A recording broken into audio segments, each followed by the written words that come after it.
നമുക്കിപ്പം Python OpenCV പൈത്തണിൻ്റെ ആ ഒരു എൻവയോൺമെൻറ്റ് സെറ്റ് ചെയ്യാൻ വേണ്ടിയിട്ടുള്ള കാര്യങ്ങൾ എന്തൊക്കെയാണെന്ന് നോക്കാം. നമുക്ക് വേണ്ട പൈത്തണിൻ്റെ ഒരു ഇത് എൻവയോൺമെൻറ്റ് സെറ്റ് ചെയ്യാനായിട്ട് നമുക്ക് വേണ്ടത് ഈ അനാക്കൊണ്ട എന്ന് പറയുന്ന ഒരു പാക്കേജാണ്. ഇതെന്ന് വെച്ചാൽ ഓപ്പൺ സോഴ്സ് പാക്കേജാണ്.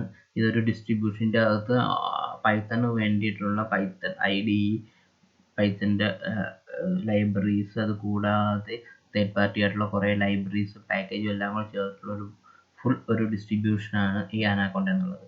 അപ്പോൾ നമുക്കത് അനാക്കൊണ്ടയുടെ എഡിഷൻ എടുക്കുക. ഇതിൽ നമുക്ക് ആവശ്യമുള്ളത് ഡൗൺലോഡ് ചെയ്തെടുക്കാം. നമുക്ക് ആവശ്യമുള്ളതെന്ന് വെച്ച് കഴിഞ്ഞാൽ അനാക്കൊണ്ട നമുക്ക് ഇവിടെ നമ്മൾ യൂസ് ചെയ്യുന്നത് പൈത്തൺ 2.7 ആണ്. 2.7ൻ്റെ ബേസ് ചെയ്തിട്ടുള്ള ഒന്നെങ്കിൽ നമ്മുടെ ഓപ്പണിംഗ് സിസ്റ്റം 64 ആണെങ്കിൽ 64 ബിറ്റിൻ്റെയോ അല്ലെങ്കിൽ 32 ആണ് 32 ബിറ്റിൻ്റെ ഇത് ഡൗൺലോഡ് ചെയ്തെടുക്കുക. ഒരു 300-400 MB സൈസുള്ളൊരു ഫയലാണ്. അത് ഡൗൺലോഡ് ചെയ്തെടുക്കുക. ഇനി അടുത്ത് നമുക്ക് വേണ്ടതെന്ന് വെച്ച് കഴിഞ്ഞാൽ OpenCV ആണ്. OpenCV എന്ന് വെച്ചാൽ ഓപ്പൺ കമ്പ്യൂട്ടർ വിഷൻ ആണ്. അപ്പോൾ അതിൻ്റെ ഡൗൺലോഡ് കൊടുക്കുക.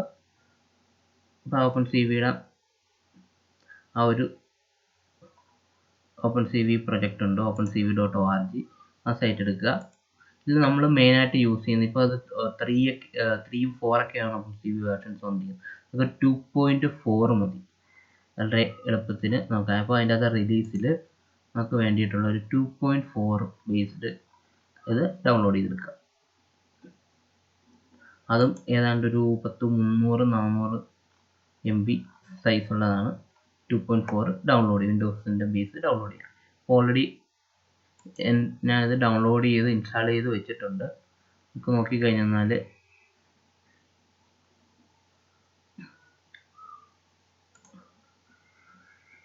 ഡൗൺലോഡ്സിൽ ഓൾറെഡി ഞാനത് ഡൗൺലോഡ് ചെയ്തും വെച്ചിട്ടുണ്ട്. അതേപോലെ അനാക്കൊണ്ട ഉണ്ട്. അനാക്കൊണ്ട വളരെ എളുപ്പമാണ്. ഇത് ഇൻസ്റ്റാൾ ചെയ്യുക, വളരെ ഓപ്പൺ ചെയ്യുക, നെക്സ്റ്റ് അടിച്ച് വിട്ടേക്കാം. ഈ OpenCV എന്ന് വെച്ചാൽ അത് ഒരു എക്സ്ട്രാക്ട് ചെയ്താണ് എടുക്കുന്നത്. നമുക്ക് ഇവിടെ വേണ്ടിയിട്ട് നമുക്ക് ഈ ഒരു ഭാഗത്തേക്ക് നമുക്ക് എവിടെയാണ് എക്സ്ട്രാക്ട് ചെയ്യേണ്ടത് ആ ഒരു പാത്ത് പറഞ്ഞു കൊടുത്ത് എക്സ്ട്രാക്ട് ചെയ്തെടുക്കുക. ഞാൻ ഓൾറെഡി എക്സ്ട്രാക്ട് ചെയ്ത് എടുത്തിട്ടുണ്ട്.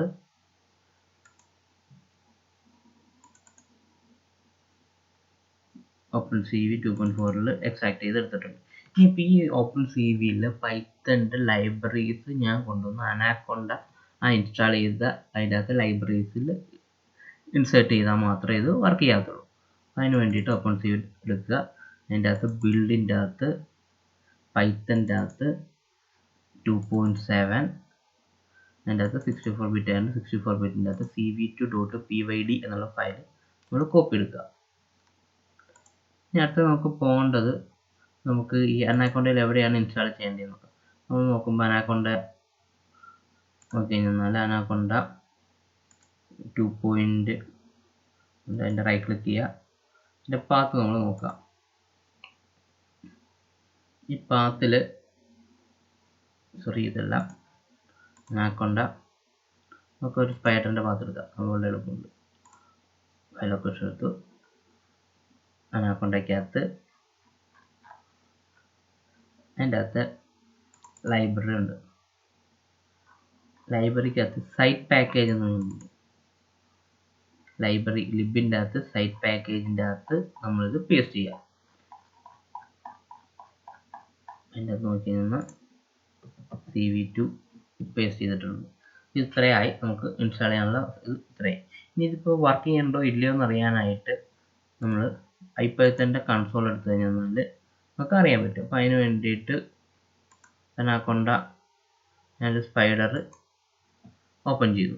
അപ്പോൾ സ്പൈഡർ എന്ന് പറയുന്നത് അനാക്കൊണ്ടയിൽ വരുന്ന ഒരു പൈത്തണിൻ്റെ ഒരു ഐഡിയയാണ്. വളരെ പവർഫുൾ ആയിട്ടൊരു ഐഡിയയാണ്. നമുക്ക് അത് വെച്ചിട്ട് നമുക്ക് നല്ല രീതിയിൽ കോഡ് ചെയ്യാനും വളരെ ഹെൽപ്ഫുൾ ആയിട്ടുള്ളൊരു ഐഡിയയാണ്. ഇപ്പോൾ സ്പൈഡർ ഓപ്പൺ ആയിട്ടുണ്ട്. അപ്പോൾ ഇതിൻ്റെ അകത്തൊരു കൺസോളിൻ്റെ അകത്ത് നമ്മൾ കൊടുക്കുക ഇമ്പോർട്ട് cv2 എന്നടിച്ച് നോക്കുക. വേറെ ഒന്നും വന്നിട്ടില്ല എങ്കിൽ നമ്മൾ ആ ഒരു ഫയൽ ഇൻക്ലൂഡ് ചെയ്തത് വളരെ സക്സസ് ആയിട്ട് ഇൻക്ലൂഡ് ചെയ്യുന്നുണ്ട്. എവിടെയായാലും കൊടുക്കുക ഇമ്പോർട്ട് cv2. അടുത്ത വേണ്ടത് numpy ആണ്. ഇമ്പോർട്ട് numpy റൺ ചെയ്ത് നോക്കുക.